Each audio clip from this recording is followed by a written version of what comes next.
Buenos días, apreciados oyentes. Que el Todopoderoso le permita esta mañana reconocer para qué Dios le ha dado vida. Que podamos encontrar ese sentido que jamás le falte a la vida. Le saluda Jenny con una palabra para el Espíritu. Hoy, 12 de diciembre, el devocional habla que te baste su gracia. La palabra que nos respalda está en segunda de Corintios 12:9. Y me ha dicho: bástate mi gracia, porque mi poder se perfecciona en la debilidad. Por tanto, de buena gana me gloriaré más bien en mis debilidades, para que repose sobre mí el poder de Cristo. ¿Qué significa la palabra bástate de mi gracia? De mi tiempo de oración, bástate mi gracia, o sea, ¿cómo? Su poder comienza donde termina mi debilidad. La palabra basta es la palabra arqueo en griego, que significa suficiente, satisfecho, contento. La palabra gracia es charis, que significa favor inmerecido, regalo de Dios. Pero si miramos qué significado tiene la palabra gracia en la Biblia. La palabra gracia, según lo usa las Escrituras, se refiere al poder habilitador y a la sanación espiritual ofrecidos por medio de la misericordia y del amor de Jesucristo. Todas las personas de la tierra experimentan la muerte.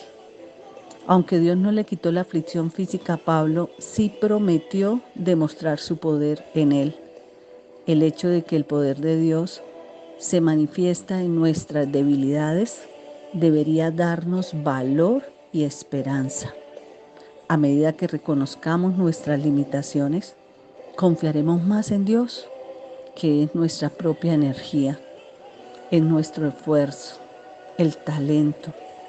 Nuestras limitaciones no solo nos ayudan a desarrollar un carácter cristiano, sino que también profundizan nuestra adoración, porque el reconocerla afirmamos la fuerza de Dios en nosotros. ¿Qué significa que su poder se perfecciona en la debilidad? El Señor le dijo: te basta mi gracia, pues mi poder se perfecciona en la debilidad. Dios determinó que Pablo fuera débil para que Cristo pudiera verse fuerte a través de la vida de Pablo. Era una obra que iba a conocerse, y es la misma obra que se hace en cada uno de nosotros. Si nos sentimos y parecemos autosuficientes, nosotros recibiremos la gloria y no Cristo. Por eso no podemos obrar en nuestras fuerzas. Debemos permitir que sea Él obrando en nosotros. Pero ¿cuáles son los tipos de gracia de Dios? Existe la gracia santificante, que es la presencia de Dios en nuestra alma. Es infundida por Dios, es decir, es dada por Él. Nuestra alma tiene una gracia santificante. Por eso nuestra alma, cuando se aviva el Espíritu Santo de Dios, se transforma, se muere a la carne para volverse vida en lo espiritual. Y está la gracia actual, es la ayuda temporal de Dios a un hombre, con el fin de llevarlo a actuar de forma correcta en determinada situación. Nos la da Dios cuando la necesitamos. Entonces, ¿cuáles serían esas debilidades de la carne? Cuando comenzamos en el camino de Dios, nuestra carne está en lucha constante con nuestro espíritu. Eso lo sabíamos. Y es muy difícil luchar en nuestras propias fuerzas. no somos capaces de vencer en nuestras fuerzas, debemos acudir a la ayuda de Dios. Y este plan trata del crecimiento de la fe y el quebrantamiento de la carne. ¿Cuáles son las debilidades espirituales? La persona espiritualmente débil es identificada fácilmente por su inconstancia en la fe. Si antes tenía una fe definida, ahora un pequeño obstáculo ya es suficiente para derrumbarla, para hacerla dudar de las capacidades que Dios tiene e incluso desiste y se vuelve una persona fácilmente influenciable. Su oración se vuelve fría, mecánica, y eso solo cuando ora. La vida del cristiano es una batalla constante, tanto en el campo físico como también en el espiritual. Mantenerse fuerte espiritualmente con la fe avivada es la única manera para permanecer victorioso en esta batalla. Ese es el gran desafío. Por eso en la Biblia el apóstol Pablo dejó la advertencia: y se le dio autoridad sobre toda tribu, todo pueblo, lengua y nación. Por tanto, el que cree que está firme, tenga cuidado, no sea que caiga. Ojo, porque en cualquier momento podemos tropezar y caer. Por eso necesitamos estar firmes. Él también enseñaba el secreto para mantenerse de pie y lo decía en Gálatas 5:16. Digo pues, andad por el Espíritu y no cumpliréis el deseo de la carne. Andar en el Espíritu es andar siempre atento a la voz de Dios, es priorizar la comunión con Él, es alimentar el Espíritu por medio de la lectura de la palabra de Dios y de la oración. Esas son prácticas imprescindibles para que desarrollemos la intimidad con Dios y consecuentemente tengamos esa sensibilidad para escucharlo, para obedecer su voz. De lo contrario, seremos débiles espiritualmente y seremos presas fáciles para la acción del mal. A continuación, algunos de los síntomas que una persona presenta cuando es débil espiritualmente. 1. Es una persona orgullosa. Así como la humildad es la característica principal del nacido de Dios, el orgullo es la característica principal de los nacidos de la carne. Entonces, la primera cosa que sucede cuando una persona está débil espiritualmente es que ella pierde esa humildad y el orgullo empieza a hablar más alto, a sobresalir, y ella no logra ver cuánta ayuda necesita. En lugar de eso, tiene aquella falsa impresión de bienestar. No reconoce siquiera sus propias fallas. En cambio, sus ojos están atentos a los errores de los demás. 2. El egoísmo.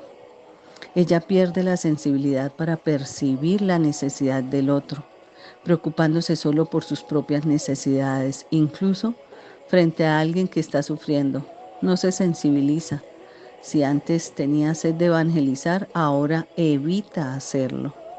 3. Una fe indefinida. La persona espiritualmente débil es identificada fácilmente por su inconstancia en la fe. Ante un pequeño obstáculo ya es suficiente para hacerla dudar. Desiste, se voltea, llamémoslo así, deja de creer. Y hay algo en relación que llama mucho la atención y dice: medita en las vírgenes insensatas.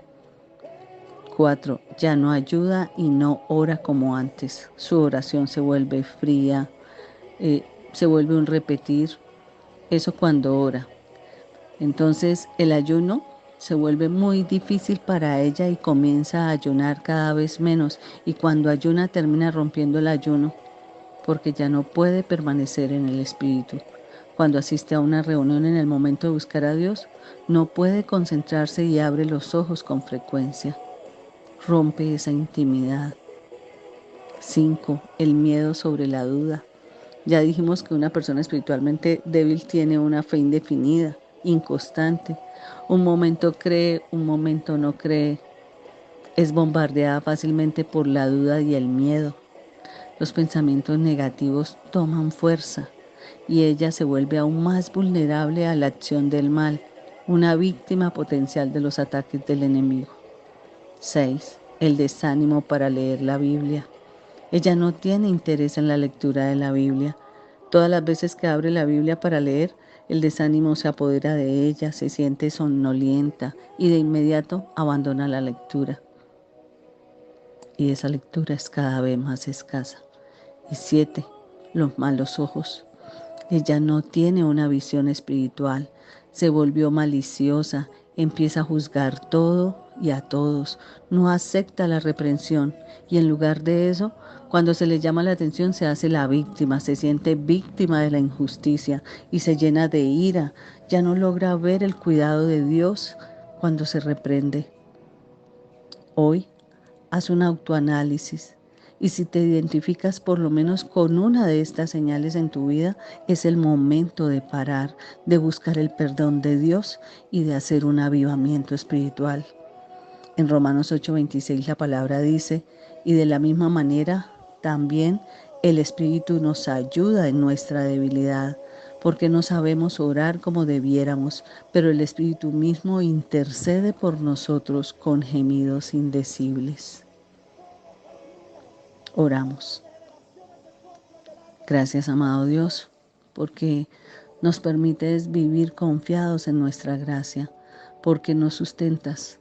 Te pedimos que te glorifiques en nuestras debilidades, que seas tú a través del Espíritu debilitando toda fuerza o fortaleza arraigada en el tiempo, que podamos entender que al ser débiles tú nos tienes en control y que nos haces fuerte, porque tu gracia es suficiente para cada uno de nosotros.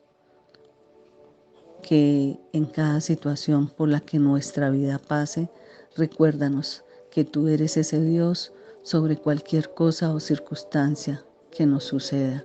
Tú estás en total control de cada una de las áreas de mi vida y de la vida de cada uno de los oyentes.